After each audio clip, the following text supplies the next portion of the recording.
Welcome to the Deep Dive. This is where we take the information you're curious about, the sources you send us, and really pull out the core ideas. That's right. And today we're jumping into learning English. We got a whole batch of resources from the learner. Yeah, quite a mix. We've got, bits from YouTube descriptions about daily English and IELTS prep. And the conditions for a cartoon specifically for learners, requests for grammar sentences. Beginner dialogues, sentence comparisons, simple versus advanced. Right. Even ideas for visualizing sentences, which is kind of interesting. It doesn't stop there either. We've also got requests for beginner podcast scripts on travel and daily routines. Okay. Social media content ideas, thumbnails, thoughts on habits of successful people. Wow, okay. And some really personal stories about learning English, too. It's a lot to work with. It really is. So our mission today, basically, is to sift through all this great stuff and give you a concise overview. Find the key strategies, the different angles. Exactly. And hopefully offer you some, practical takeaways, maybe even a few surprises about learning English effectively. Okay, let's get into it then. Starting with that YouTube video description, the one on daily use vocabulary. Yeah, that one. It really seemed to hammer home the practical side. Real-life examples, building confidence for actual conversations. And for IELTS, too, it mentioned, it's about applying it. Right. And it suggested ways to get the most out of it, like watching, taking notes. Speaking the words out loud. And replaying sections. Active stuff. Yeah, that active engagement. It's crucial, isn't it? It's not just passive learning. You're actually doing something with the language. Makes sense. It makes me think of Alex's story that was in the materials, learning English super fast. Oh, yeah, the 1-month challenge. His motivation was so strong. Totally. Wanting to connect with a friend overseas, open up opportunities. He called it an all-in mentality. English became his main focus. That personal why, that drive, it's fundamental. You really need that fuel, especially when it gets tough. And his approach, changing his phone language, his social media feeds, music. He just surrounded himself with it. Complete immersion, yeah. Making English unavoidable, basically. That kind of environment saturation, it goes way beyond just sitting down to study, doesn't it? Oh, absolutely. Immersion means it's just there all the time. Your brain starts picking up patterns naturally, even subconsciously. Contextual learning. And Alex also talked about setting really clear goals, measurable ones. Right, not just get fluent. Yeah, his goal was holding a 15-minute conversation without translating in his head. See, that's concrete. You can track that. It gives you something solid to aim for. And he had this whole English immersion routine. Yeah.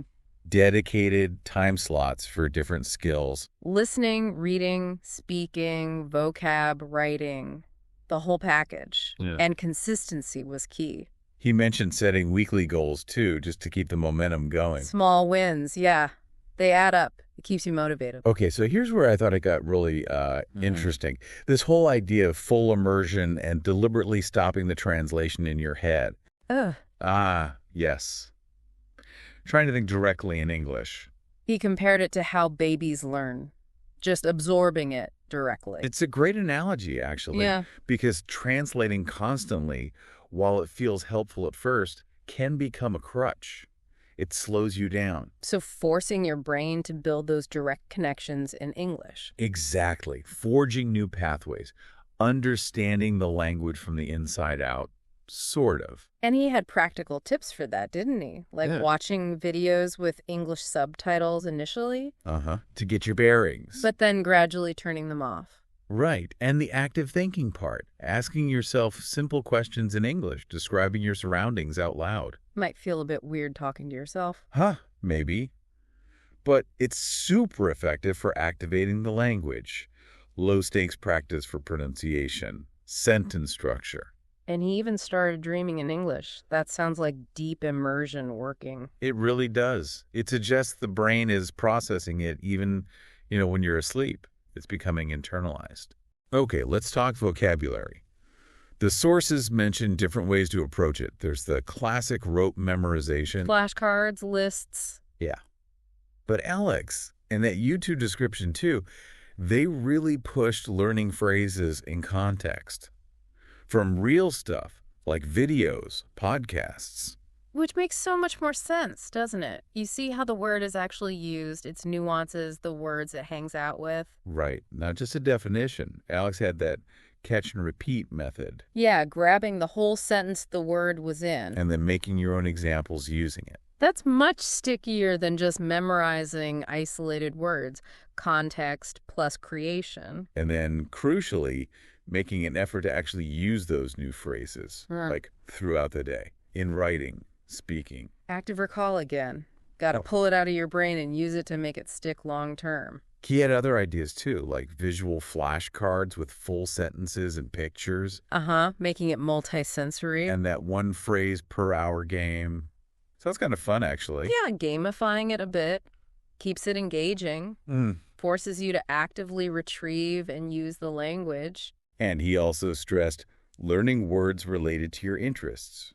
Things you care about. Emotional connection, absolutely. Yeah. You're way more likely to remember stuff that's relevant and meaningful to you. Okay, so what about speaking practice if you don't have someone to talk to all the time?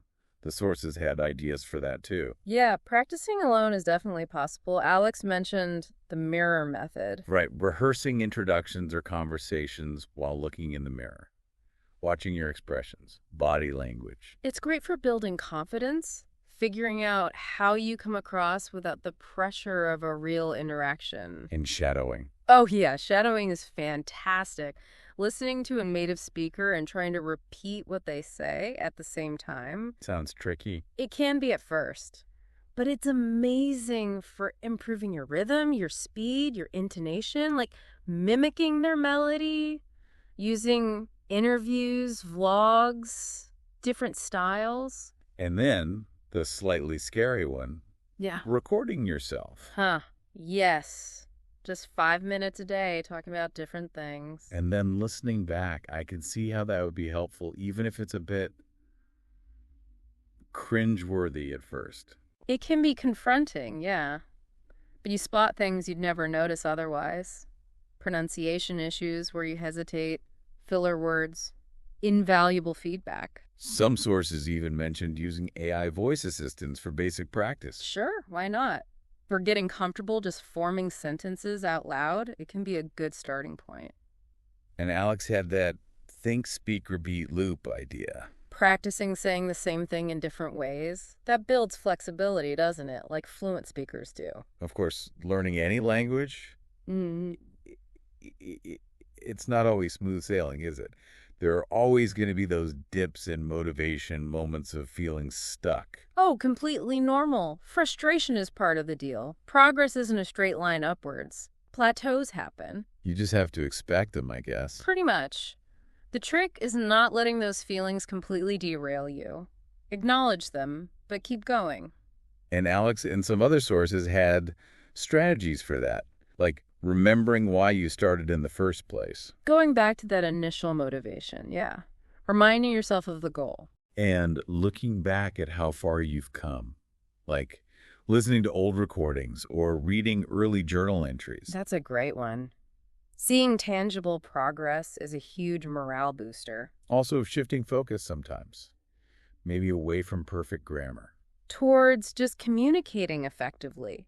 Getting your message across. That can lower the pressure. And finding ways to make it fun. Yeah. Watching funny videos in English, playing games. Absolutely. If you're enjoying it, you're more likely to stick with it long term. Even just visualizing future success, imagining yourself having those conversations. That can be really powerful for maintaining belief and drive. But ultimately, it comes down to consistent effort, even on the bad days.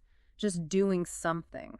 It's interesting, too, how some of the advice connects to broader ideas about success, like those 7 habits of successful people mentioned in the materials. Yeah, there are definitely parallels, like waking up early. That could translate to carving out focused English time before the day gets crazy. Or avoiding phones, first thing. Giving your brain space for language instead of instant emails or social media. Makes sense. And practicing gratitude. Mm. In the language context, maybe that's appreciating your progress, staying positive about the journey. Even the small steps. Exactly. Moving the body could connect to active learning methods, speaking aloud, using gestures. Making it less passive. Yeah. And planning the day, well, that's obvious, right? Scheduling your practice sessions. Definitely. And reading or listening to something inspiring. Doing that in English kills two birds with one stone. Language practice plus motivation. The goal-setting habit, too. We talked about Alex's goals, but the success habits emphasize SMART goals. Specific, measurable. Achievable, relevant, time-bound. Yep. Breaking big goals into small, manageable steps. That applies perfectly to language learning. Writing goals down, reviewing them, adjusting as needed. It keeps you focused and accountable. And the habit of avoiding distractions during that focused time, crucial for effective learning. And visualizing goals. Again, picturing yourself succeeding with English. It all seems to loop back to commitment, focus, and consistency, doesn't it? And managing your time well to make space for it. These general success principles really seem to provide a strong framework for tackling language learning effectively. I think so. Applying them intentionally can make a big difference. So wrapping this all up, this deep dive, it really shows that learning English isn't just one thing. It's, well, a mix. It really is. It's about your inner drive, your motivation. Setting those clear targets, creating that immersive world around you. Actively playing with the language, not just studying it passively. Practicing speaking constantly, even if it's just to your reflection. Yeah. And having ways to bounce back when you feel stuck, adopting those good learning habits. The whole package. And remembering it's a journey, right? Not a final exam you pass. Fluency comes from using it consistently day in, day out. Being willing to make mistakes, connect with people. Exactly. It's about communication, ultimately. So, the learner, and anyone listening, after hearing all these different strategies today, the immersion tactics, the mirror work, SMART goals, remembering your why. Maybe think about this. What's one specific thing from all this that really sparks something for you? One action you feel inspired to actually do differently in your English learning? And how might just that one small change start to build your confidence, maybe even ripple outwards and boost your fluency down the line? Something to consider. Yeah, definitely food for thought. And we hope this dive gave everyone listening some useful perspectives, maybe some new angles for your own language journey, whatever language it might be. Don't be afraid to dig deeper into anything that caught your interest. Finding what clicks for you is a really key part of the whole process.